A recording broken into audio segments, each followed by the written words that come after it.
So good evening students. आज मैं आपको क्लास 10th का बायोलॉजी का आगे का टॉपिक बताऊंगा और वो टॉपिक है आपको पहले से ही पता है, वो है न्यूट्रिशन इन एनिमल। ओके, क्योंकि इसके पहले वाले वीडियो में मैंने आपको न्यूट्रिशन इन प्लांट बताया था, अब मैं आपको बताऊंगा न्यूट्रिशन इन एनिमल।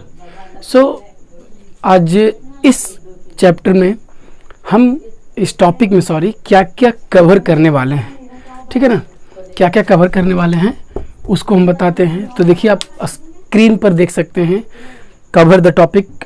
आज जो हम कवर करेंगे उसमें सबसे पहले 3 groups of animals, okay, steps of nutrition in animals, nutrition in amoeba, about human digestion या digestive system, function of enzymes और लास्ट में द टीथ के बारे में बात करेंगे। तो आज जैसा कि आपने देखा कि ये सब आज का कंटेंट है, हमें इतना आज पढ़ना है, तो ये एक बहुत ही इम्पोर्टेंट वीडियो होने वाला है और थोड़ा लंबा भी जाएगा। सो डोंट बी बोरिंग नहीं होइएगा। और तो इस टॉपिक के शुरुआत में मैंने एक नया तरह का सोचा है। मैं पहले कुछ क्वेश्चन आपको पढ़ता हूँ और इस क्वेश्चन का आंसर आप लास्ट में फिर दीजिएगा क्या, और आप कितने क्वेश्चन अटेम्प्ट कर पाते हैं। तो आप फिर से एक बार अपने स्क्रीन पर देखिए, ठीक है। देखिए क्वेश्चन है, the other name of food pipe is how many types of human teeth, the finger like projection in a small intestine, pancreas release dash, okay, the hardest material of human body is, okay. And उसके बाद है, मैंने लिखा है match the following. तो इसमें है HCl in stomach, वो कौन सा होगा। उसके बाद है पेप्सिन, लीवर सिक्रेशन, उसके बाद म्यूकस, कार्बोहाइड्रेट। तो ये क्वेश्चन जो है इसको आपको डील करना है आफ्टर द वीडियो, ओके। तो देखते हैं कितने क्वेश्चन आप डील। तो इस क्वेश्चन को डील करने के लिए आपको सबसे पहले मेरा पूरा वीडियो आपको देखना पड़ेगा। So let's start the video. तो चैप्टर का नाम है न्यूट्रिशन इन एनिमल। आपने कंटेंट देखा, ठीक है। तो देखिए अब ध्यान से आप सब टॉपिक को देखेंगे। जैसे सारे प्लांट्स के बारे में हम स्टडी कर चुके हैं, ठीक है ना। जैसे सारे प्लांट्स के बारे में हमने स्टडी किया, न्यूट्रिशन होता है क्योंकि वो ऑटोट्रॉपिक होते हैं, ठीक है ना। लेकिन एनिमल जो होते हैं वो हेटरोट्रॉपिक होते हैं, ओके। और हेटरोट्रॉपिक होने का मतलब है कि उनको किसी और पे डिपेंड होना पड़ेगा, यस। तो हेटरोट्रॉपिक्स जो कि दूसरे पर डिपेंड होते हैं। सो अब हम तो ये बात मैंने इसलिए बताई ताकि आप ये समझ जाइए कि हमें प्लांट में जो न्यूट्रिशन हो रहा था वो तो उसके अपने काम से हो रहा था, फोटोसिंथेसिस से। लेकिन एनिमल को जो करना पड़ेगा वो उसको किसी और पे डिपेंड होना पड़ेगा। So animal obtain their food from plants और अदर एनिमल। एनिमल्स जो हैं, जो भी एनिमल हैं, यही एनिमल है, तो ये चाहे तो प्लांट्स पे डिपेंड होंगे या अदर एनिमल पे, ठीक है ना। इस चीज़ को ध्यान से देखिएगा, अदर एनिमल पे या प्लांट पे, इन्हीं दोनों पर ये डिपेंड होते हैं, ठीक है। जैसे प्लांट पे ही अगर आप डिपेंड होते हैं तो जितना भी आप जो भी क्रॉप्स है, ठीक है ना, या फिर फ्रूट्स है, ये सब आप प्लांट्स पे डिपेंड है तब आपको मिलता है। फ्रूट्स हो गया, क्या उसको बोलते हैं, फ्रूट्स, फ्लावर, राइस, व्हीट, बहुत सा चीज़ है। लेकिन वही अगर एनिमल पर बात करें तो हम एग हो गया, ओके, मिल्क हो गया, कर्ड, चीज़, इधर इवन मीट, फिश, ये सब एनिमल पर हम डिपेंड होते हैं। तो हमें न्यूट्रिशन आज इसी के बारे में पढ़ना है, ठीक है ना। और जैसे हम ही सब एक एनिमल है, दूसरे एनिमल पर भी डिपेंड होते हैं। बहुत से एनिमल ऐसे हैं जो कि दूसरे एनिमल पर भी डिपेंड होते हैं। तो मैं इतना इसलिए बताया, आप यहाँ पर कंफ्यूज मत होइए कि मैंने इतना जल्दी क्या बोल दिया। थोड़ा वीडियो लंबा होने का मैं थोड़ा जल्दी बोल रहा हूँ। मतलब मेरा कहना है कि एनिमल दूसरे पर डिपेंड होते हैं, एनिमल प्लांट पर डिपेंड होते हैं, एनिमल पर भी डिपेंड होता है। सो जो कुछ नॉन ग्रीन प्लांट्स भी हैं, कुछ नॉन ग्रीन प्लांट्स, अब नॉन ग्रीन है तो वो फोटोसिंथेसिस का प्रोसेस नहीं करेगा, तो वो भी डिपेंड करता है, वो भी दूसरे पर डिपेंड होता है। जैसे आप जानते हैं pitcher plants, Venus fly traps, ये सब जो प्लांट्स हैं ये किसी ये मतलब नॉन ग्रीन होती है, फोटोसिंथेसिस का प्रोसेस नहीं करते हैं, ठीक है ना। तो इनके लिए क्या होता है, ये कोई मतलब इंसेक्ट वगैरह को खाते हैं और उसके प्रोटीन को ऑब्जर्व करते हैं। तो आपको आई थिंक इतना समझ में आ गया होगा, ठीक है ना। तो अब जो हमें पढ़ना है, मैं बातें ज़्यादा ना करके बताना चाहता हूँ कि एनिमल्स को भी, जैसा कि आपको बुक में पढ़ना है, animals are divided into 3 very important groups, ठीक है ना। मैंने बताया था कंटेंट और देखा कि एनिमल्स के ग्रुप तो किस बेसिस पर ग्रुप में बांटा गया है, तो फूड हैबिट के बेसिस पर, फूड के हैबिट के बेसिस पर एनिमल को 3 भाग में बांटा गया, और इसको एक को बोला जाता है क्या, हाँ, हर्बीवोरस, ठीक है ना, कार्निवोरस एंड लास्टली क्या आप जानते हैं, ओमनी। ये सब चीज़ आप जानते हैं, इसलिए मैं थोड़ा सा इसको फास्ट बता रहा हूँ, ठीक है ना। तो हर्बीवोरस क्या होता है, वैसा एनिमल जो कि हर्ब पे डिपेंड होता है। हर्ब मतलब छोटे छोटे पेड़ पौधे, घास, इन सब पर डिपेंड होता है, सिर्फ और सिर्फ उसी पर। जैसे बहुत से एनिमल है जो कि जैसे गोट ले लीजिए, क्या कहते हैं, काऊ ले लीजिए, ये सब चीज़ क्या है, ये सब जो है हर्बीवोरस एनिमल में आते हैं। तो आप इसको वेल डिफाइन कर सकते हैं। कार्निवोरस जो ओनली मीट खाते हैं, टाइगर, लॉयन, ये सब मीट ईटिंग एनिमल है। Meat eating animal are called carnivorous. And omni, both, plants भी खाएं, एनिमल भी खाएं, जैसे हम सब, ठीक है ना। वैसा एनिमल जो प्लांट और दोनों खाए वो क्या कहलाएगा, ओमनीवोरस। तो आई थिंक इसमें कोई प्रॉब्लम नहीं है, ठीक है ना। But it is very important कि इन सब में एक चीज़ कॉमन है, वो ये है कि एनर्जी कहाँ से आता है। तो इन सब का एनर्जी का जो मेन है वो है सन। कौन है, सन। सन इसका मेन एनर्जी मतलब देने वाला होता है, ठीक है। तो मैंने इतना आपको पहले बताया अभी के वीडियो में कि हम न्यूट्रिशन इन प्लांट्स पढ़ चुके थे पहले वीडियो में, अब एनिमल पढ़ रहे हैं। एनिमल पढ़ रहे हैं तो एनिमल के बारे में कुछ अलग इसलिए क्योंकि ये हेटेरोट्रॉपिक है, दूसरे पर डिपेंड होते हैं। और फूड हैबिट के आधार पर, on the basis of food habit 3 भाग में बांटा गया। तीनों को डिफाइन कर लीजिए अपने नोट्स में, ठीक है। फिर मैं आगे आपको बताऊंगा अगला क्या पढ़ना है, जो पहले एक बार देख लीजिए इसको।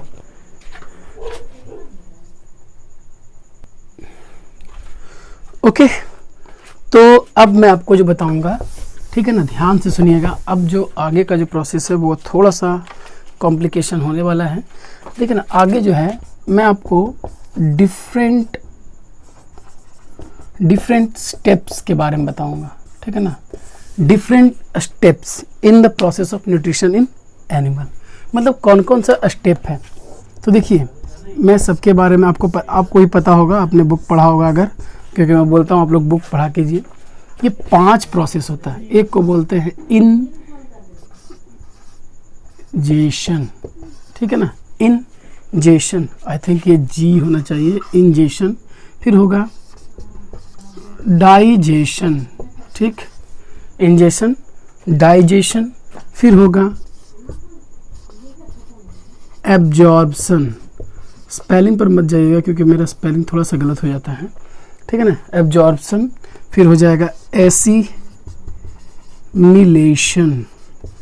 एंड लास्ट है इजेशन, ठीक है। ये 5 स्टेप्स हैं। ये 5 स्टेप जब कंप्लीट होता है ना, तभी जाकर ह्यूमन डाइजेस्टिव सिस्टम पूरा डाइजेस्ट होता है। ये न्यूट्रिशन पूरा का पूरा ह्यूमन में या फिर एनिमल में, जिसमें भी होता है।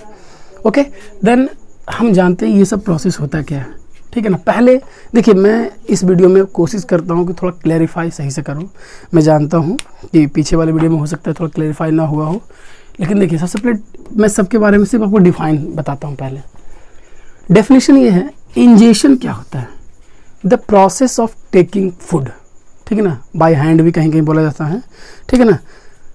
खाना को मुंह में लेना, the process of taking food in our mouth, only the process of taking food in our mouth, it is called ingestion. ठीक है ना।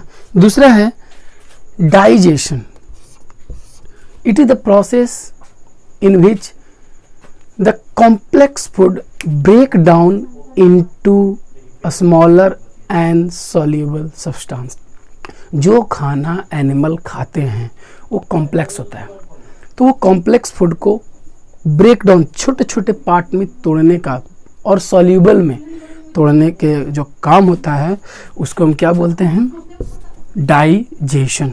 ओके, तो ये जो शुरू में जब हम खाते हैं ना तो वो इनसॉल्युबल होता है और बहुत ही ज़्यादा कॉम्प्लेक्स होता है, तो उसे हमें क्या करना पड़ता है, तो ये डाइजेशन का प्रोसेस, ये डाइजेशन का प्रोसेस बहुत बड़ा है, मैं आपको बताऊंगा।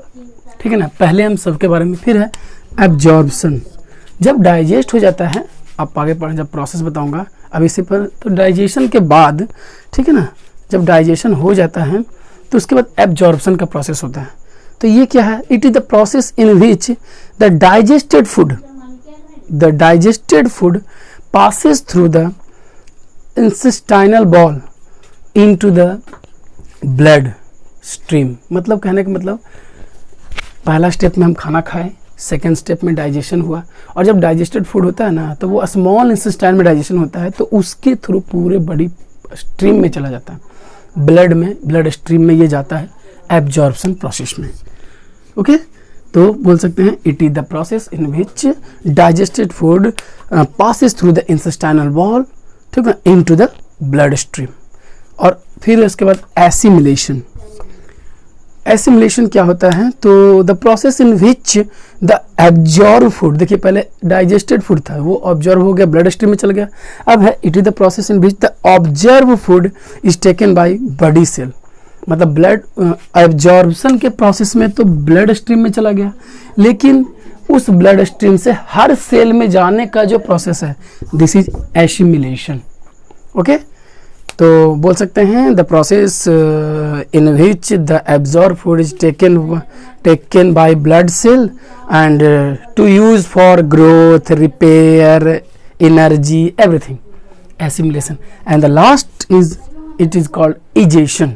ओके, तो egestion it is the process in which undigested food, देखिए यहाँ तो डाइजेस्ट बहुत सा फूड होता है, लेकिन कुछ फूड डाइजेस्ट नहीं होता है। तो जो फूड डाइजेस्ट नहीं होता है उसको अनडाइजेस्टेड फूड बोलते हैं, और वो फूड जो बचता है वो हमें बॉडी से बाहर निकालना होता है, तो इसको बोलते हैं इंजेशन का प्रोसेस। तो ये 5 प्रोसेस था, नंबर 1, नंबर 2, नंबर 3।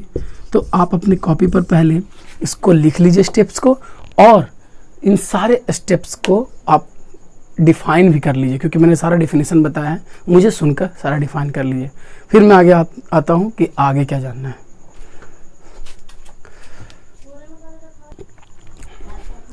ओके, तो आई थिंक आपने सारा नोट डाउन कर लिया होगा। अब देखिए मैं आगे जो बताना चाहता हूँ वो आपने कंटेंट में आपको जब याद होगा तो उसमें था कि वो जो प्रोसेस था वो क्या था कि न्यूट्रिशन इन अमीबा। आपके बुक में है तो मैं आपको बताता हूँ, न्यूट्रिशन इन अमीबा। स्पेलिंग पर मत जाइएगा, हो सकता है अमीबा सही भी ना हो। तो अमीबा में न्यूट्रिशन, देखिए अमीबा में जो न्यूट्रिशन होता है ये बहुत ही सिंपल है, क्योंकि यूनिसेलर होता है, एक सेल।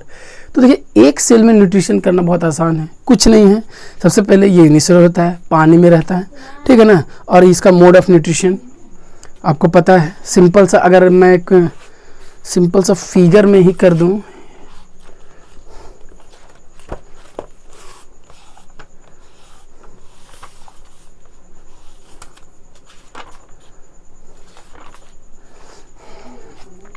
देखिए सिंपल है। अमीबा न्यूट्रिशन होता कैसे है, मैं एकदम 2 मिनट में बता देता हूँ आपको। देखिए क्या होता है, पहले ये अमीबा होता है, अमीबा का ही फिगर मैं सही से बना पाता हूँ, ठीक है। ये एक अमीबा है, ठीक है ना, ये वाटर में है, चारों तरफ पानी में है। अब इसको मिल गया क्या, इसको यहाँ पर मिल गया फूड पार्टिकल्स। तो ये क्या करता है, इसके पास सीडोपोडिया होता है, ठीक है ना। तो सीडोपोडिया से क्या करता है कि अगला स्टेप में ये फूड पार्टिकल्स को यहाँ पर पहले कवर करता है, यहाँ कवर किया, ऐसे नहीं, ऐसे यहाँ से देखिए कवर किया। अगला स्टेप में ये स्टेप बाय स्टेप चलता है। नेक्स्ट स्टेप में क्या करता है, ठीक है ना, ये इसके अंदर फूड पार्टिकल्स चला गया। तो देखिए यहाँ पर अमीबा ने इंजेशन का प्रोसेस किया, ठीक है ना। फिर अंदर जैसे ही वो गया तो अंदर बहुत से यूनिसेलर है जरूर, लेकिन कुछ तो इसमें मटेरियल पाया जाता होगा, ठीक है ना। तो ये मटेरियल जो भी वो पाया जाता है, जो भी केमिकल्स पाए जाते हैं, उसके कारण यहाँ डाइजेशन होता है, यहाँ डाइजेशन हुआ, ठीक है ना। फिर यहाँ डाइजेशन होने के बाद अंदर ही, क्योंकि एक सेल है, पहुँचाना बहुत आसान है, ऑब्जर्वेशन का प्रोसेस भी हो जाएगा, सारे इसमें जो भी ब्लड स्ट्रीम में जाना सारा चला जाएगा। एब्जॉर्प्शन के बाद एसिमिलेट भी आसान हो जाएगा, और फिर अंत में क्या होगा, एसिमिलेट होगा। उसके बाद का जो प्रोसेस में क्या होगा, तो ये मतलब जो भी अनडाइजेस्टेड फूड है वो बाहर फेंक देगा। तो अमीबा का जो कॉन्सेप्ट है बहुत ईजी है, आपके बुक में पैरामीशियम भी दिया होगा, ये भी बहुत ईजी है।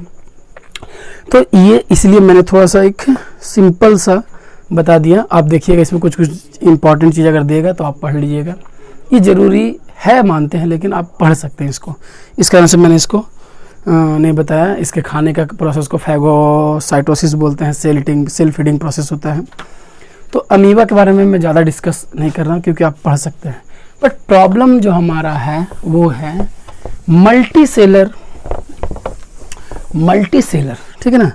कम्प्लेक्स मल्टीसेलर एनिमल्स में क्या होता है, ये सबसे बड़ा प्रॉब्लम है, ठीक है। तो मल्टीसेलर में जो भी फ्रॉग है, फिश है, ग्रास ऊपर है, बहुत से ऐसे हैं, इन जो कम्प्लेक्स मल्टीसेलर ऑर्गेनिज्म होते हैं। तो इन सब में न्यूट्रिशन का प्रोसेस जो होता है वो डाइजेस्टिव सिस्टम से होता है, ठीक है। सबका डाइजेस्टिव सिस्टम होता है मल्टीसेलर में, ह्यूमन का भी डाइजेस्टिव सिस्टम होता है, ठीक है ना। तो हम डाइजेस्टिव, अब हम पढ़ेंगे डाइजेस्टिव सिस्टम, और वो किसका, इन ह्यूमन। ये हमारा मेन, आज का मेन टॉपिक हमारा है डाइजेस्टिव सिस्टम इन ह्यूमन, ठीक है। तो डाइजेस्टिव सिस्टम ह्यूमन जब आप जानना चाहते हो तो उसके पहले हमें कुछ चीज़ें जाननी हैं, ठीक है ना। वो है जिसको बोलते हैं, मैं पहले सबके बारे में आपको बता देता हूँ कि फंक्शन ऑफ एंजाइम। और देखिए ये बहुत इंपॉर्टेंट है, एग्जाम के पॉइंट ऑफ व्यू से बहुत इंपॉर्टेंट है कि एंजाइम का फंक्शन। मैं ये चाहता हूँ कि पहले बच्चे एंजाइम का सारा फंक्शन जान लें, उसके बाद में एक बार में सारा का सारा क्लियर कर दूंगा, ठीक है। एंजाइम का फंक्शन तो ये हमें जानना है। तो देखिए एंजाइम के बारे में बात करते हैं तो कौन कौन सा एंजाइम सबसे पहले आता है। अगर हम ऊपर से बात करें तो सबसे पहले एक आता है सलीवा, ओके।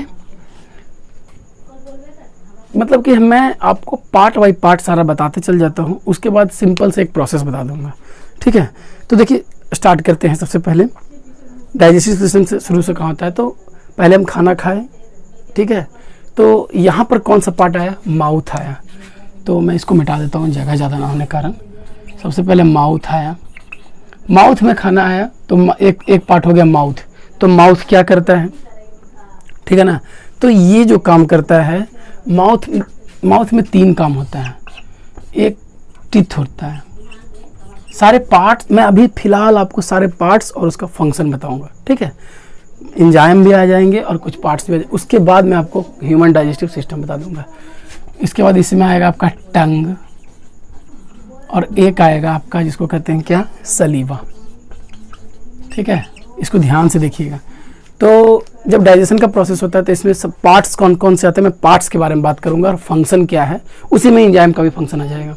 माउथ खाना खाए, उसमें टीथ क्या करता है, सारे खाने को, सारे फूड्स को उसको तोड़ता है, ब्रोक का काम करता है, और ग्रीन पीसने का काम करता है। टंग क्या करता है, तो टंग इस सलीवा को फूड में मिला देता है, जिसके कारण खाना क्या हो जाता है, एकदम मतलब एक तो पहले लिक्विड टाइप का हो जाता है और दूसरा है कि थोड़ा चिकना हो जाता है, ओके।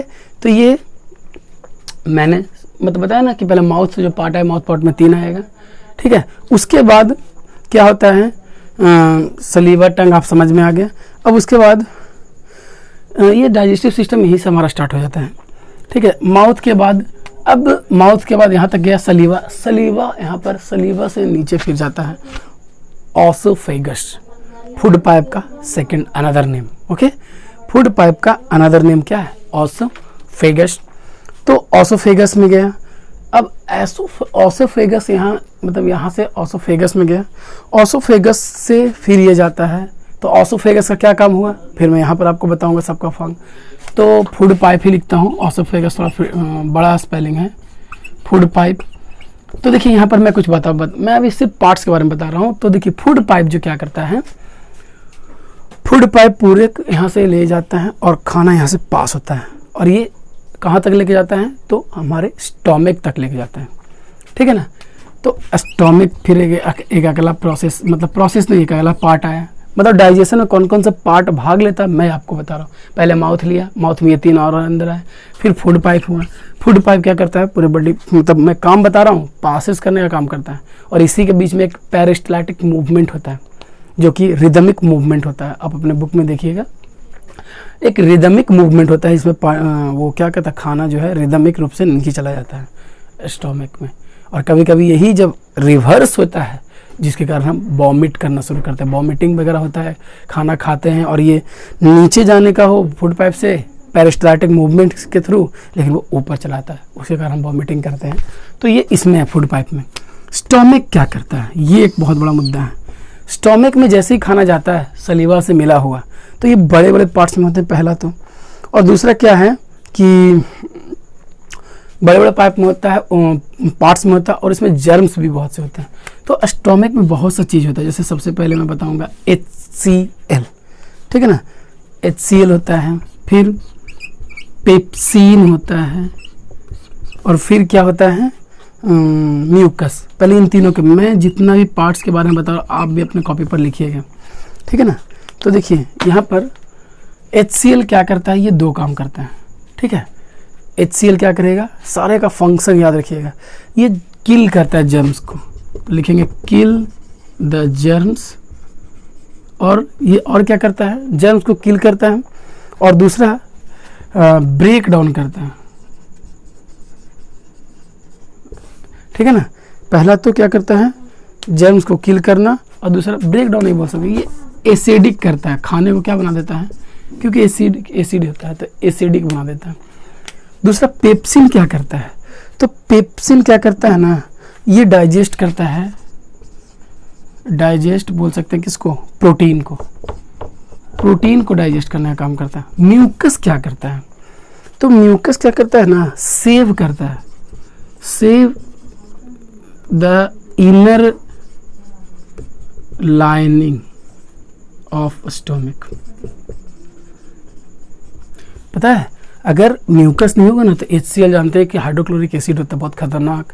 तो अगर ये अगर म्यूकस नहीं होगा तो हमारे पेट के, हमारे स्टोमक के अंदर वाला पूरा पार्ट जो होता है उसको ये जो बोल सकते हैं ना इरोड घिस सकता है, जला सकता है, ये म्यूकस। तो ये 3 के बारे में मैंने आपको बताया। HCl kill the germs, acidic करता है, दूसरा है कि ये डाइजेस्ट करता है प्रोटीन को, तीसरा म्यूकस सेव करता है हमारे इनर लाइनिंग को। तो पहले आपको अगर इतना समझ में आया तो ये आप नोट डाउन कर लीजिए, फिर मैं आगे बताऊंगा आपको। तो ओके, आपने ये नोट कर लिया होगा। तो मैं फिर से बताता हूँ कि मैं जो बता रहा हूँ, पहले डाइजेशन में भाग लेने वाले जितने भी क्या उसको बोलते हैं पार्ट्स है उसके बारे में बताया, माउथ के बारे में बताया, फिर माउथ में 3 भाग लेते हैं, फिर फूड पाइप है, फिर स्टोमक में मैंने बताया कि स्टोमक में आता है। तो यहाँ पर ये जो ये मतलब कि ये HCl ये सब जो हैं वो रिसीव होते हैं, और ये इन सब का अलग अलग काम होता है, ठीक है ना। अब यहाँ के बाद आगे हम जानते हैं कि आगे क्या जानना है, ठीक है। देखिए अब यहाँ तक तो स्टोमक में तो हमारा काम हो गया। स्टोमक के बाद आता है हमारा स्मॉल इंटेस्टाइन। स्मॉल इंटेस्टाइन तो देखिए स्टोमक में पार्शियली डाइजेस्ट होता है, ठीक है ना। स्टोमक में खाना थोड़ा छोटा हो जाता है, स्मॉल हो जाता है, एसिडिक हो जाता है, सॉल्युबल हो जाता है, लेकिन पार्शियली डाइजेस्ट होता है। अब ये जाता है कहाँ, स्मॉल इंटेस्टाइन। तो एक पार्ट और हमारा आ गया स्मॉल इंटेस्टाइन। अब स्मॉल इंटेस्टाइन के बारे में थोड़ा सा हमें जानना है कि स्मॉल इंटेस्टाइन होता क्या है। तो स्मॉल इंटेस्टाइन जो होता है वो क्या करता है, एक मतलब हमारे बॉडी का सबसे लार्जेस्ट पार्ट होता है जो एलिमेंट्री कैनल है, जो कि माउथ से स्टार्ट होकर एनस तक खत्म होता है, इसको एलिमेंट्री कैनल बोलते हैं। तो एलिमेंट्री कैनल का सबसे बड़ा सबसे लंबा पार्ट है जो कि लगभग 6.5 मीटर का होता है। आपको समझ में आ रहा है, 6.5 मीटर का होता है, लेकिन ये कॉइल होता है।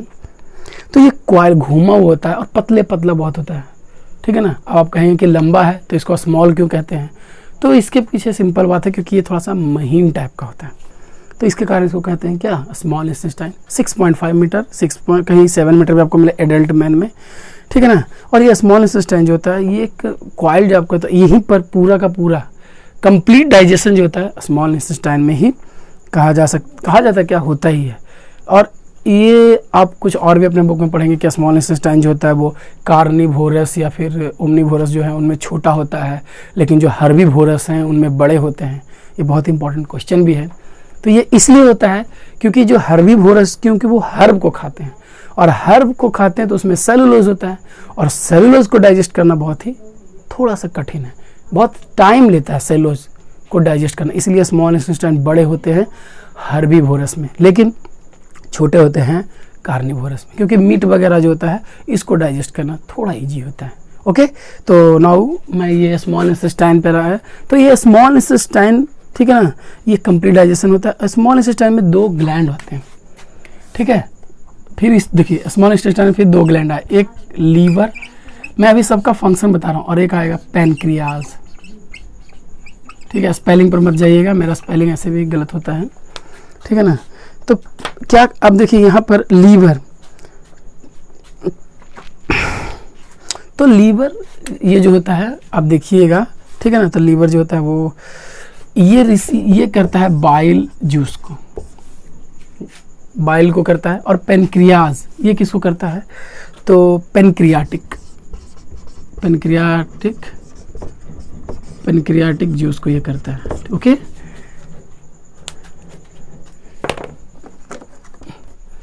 तो ये पेनक्रियाटिक जूस को किया और ये किया, तो अब इन सब का क्या काम है जो मैं आपको बताता हूँ। तो देखिए ये जो बाइल होता है ना, ये जो बाइल, ये गॉल ब्लैडर में पहले से स्टोर्ड होता है, ओके। और गॉल ब्लैडर से लीवर के थ्रू ये सिक्रेट होता है, और ये क्या करता है, तो इसका काम है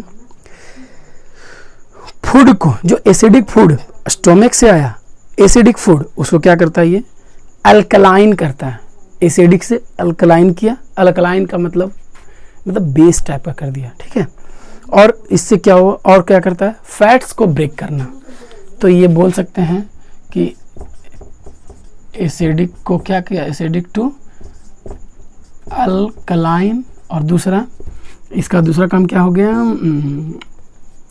हाँ, ब्रेक करता है किसको, फैट को।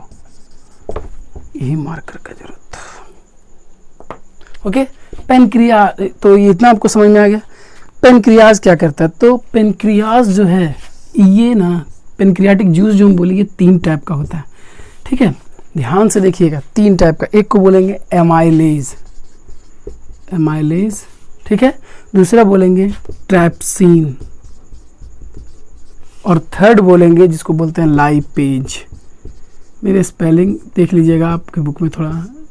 पेनक्रियाटिक जूस जो होता है ये 3 होते हैं, एमाइलेज, ट्राइप्सिन और लाइपेज। अब देख सकते हैं एमाइलेज का काम होता है ब्रेक करना स्टार्च को, ठीक है।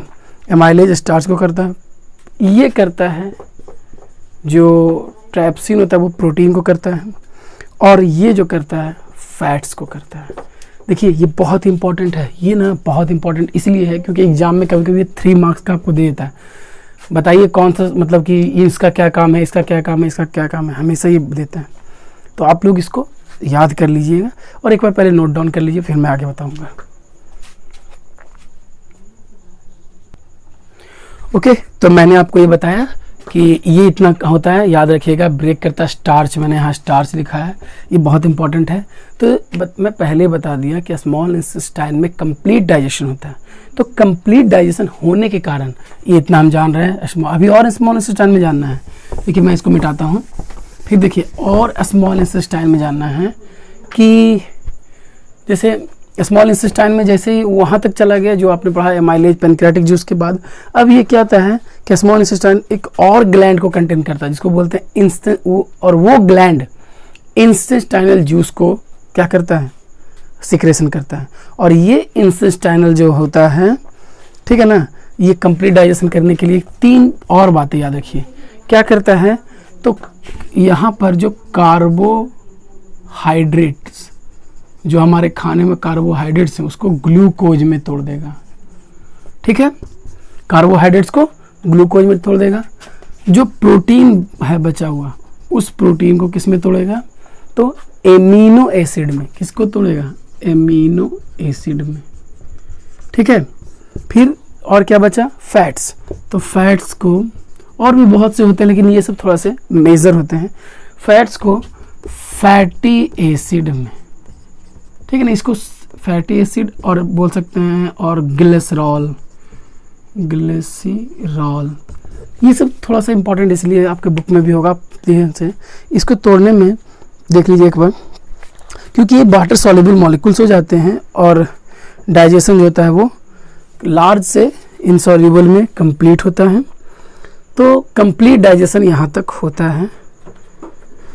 तो ये पूरा का पूरा जो भी केमिकल ब्रेकडाउन हुआ या केमिकल डाइजेशन होता है तो वो एक चीज़ के कारण होता है, वो है बताएं एंजाइम्स के कारण होता है। ओके, एंजाइम्स के कारण। तो यहाँ तक मैं आपको बताया कि ये स्मॉल इंटेस्टाइन से फिर आपको जाना पड़ेगा कहाँ, तो मैं इसको मिटाता हूँ, शायद आपने लिख लिया। अभी ये पूरे पार्ट्स के बारे में बता रहा हूँ, मैं बताया कि थोड़ा लंबा वीडियो हो सकता है। स्मॉल इंटेस्टाइन के बाद हम एब्जॉर्प्शन में जाएंगे। तो जब हम एब्जॉर्प्शन में जाते हैं ना, तो एब्जॉर्प्शन में क्या होता है कि जैसे ही हम एब्जॉर्प्शन में जाते हैं तो वहाँ पर भी क्या होता है कि पूरा जो एब्जॉर्प्शन होगा कहाँ से, स्मॉल इंटेस्टाइन से। तो स्मॉल इंटेस्टाइन में एक फिंगर लाइक प्रोजेक्शन बोल सकते हैं, फिंगर के जैसा प्रोजेक्शन पाया जाता है, जिसको देखिएगा आप अपने बुक में तो आपको मिलेगा, वो विली होता है। क्या होता है, विल्ली। ये विल्ली अगर मतलब इसका लार्ज सरफेस एरिया होता है और ये पूरे बॉडी पार्ट में ये क्या करता है, ब्लड स्ट्रीम तक डाइजेस्टेड फूड को पहुंचाने का काम करता है विली। ठीक है ना, तो बोल सकते हैं ये क्या करता है, एब्जॉर्प्शन का काम करता है ये विल्ली, एब्जॉर्प्शन।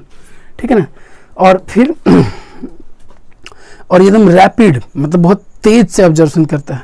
और उसके बाद लास्ट में फिर क्या होगा, एसिमिलेशन। अब ये एसिमिलेशन के प्रोसेस में कोई भी पार्ट भाग नहीं लेता है एंड मतलब ये एसिमिलेट पूरे ब्लड पार्ट है, पूरा ब्लड से पूरे में चला जाता है एंड लास्ट में इजेशन का प्रोसेस होता है। ठीक है ना, तो इस इजेशन में जो अनडाइजेस्टेड फूड होता है वो ऑब्जर्व नहीं होता स्मॉल इंटेस्टाइन में, तो वो क्या होता है, undigested passes small intestine wider एक बहुत बड़ा होता है, इसको बोलते हैं लार्ज इंटेस्टाइन।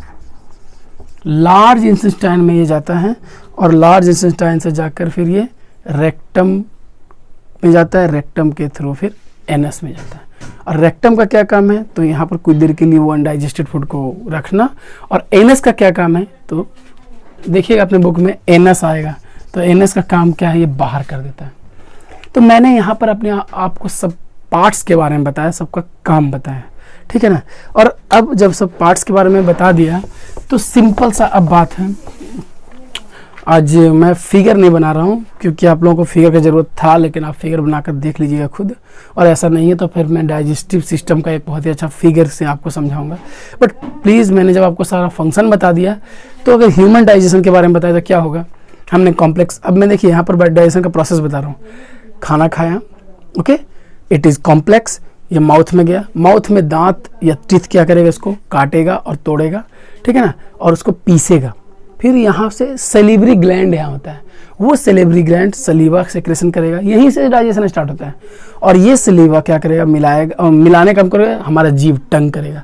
फिर यहाँ से ऑसोफेगस फूड पाइप के थ्रू, पेरिस्टाल्टिक मूवमेंट के थ्रू ये धीरे धीरे नीचे चला जाता है स्टोमिक में।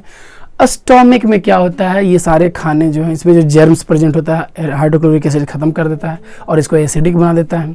फिर और पेप्सिन होता है, वो प्रोटीन को तोड़ने का काम करता है। उसके बाद फिर अब वहाँ अनडाइजेस्टेड हो, पूरा पार्शियली डाइजेस्ट नहीं होता है, पार्शियली मतलब बहुत डाइजेशन का काम रहता है, तो कंप्लीट डाइजेशन स्मॉल इंटेस्टाइन में होगा। ठीक है ना। मैं आपको फिर से बताता हूँ, पहले माउथ में गया, ठीक है ना, माउथ से यहाँ पर सलीवा मिला, सलीवा से ये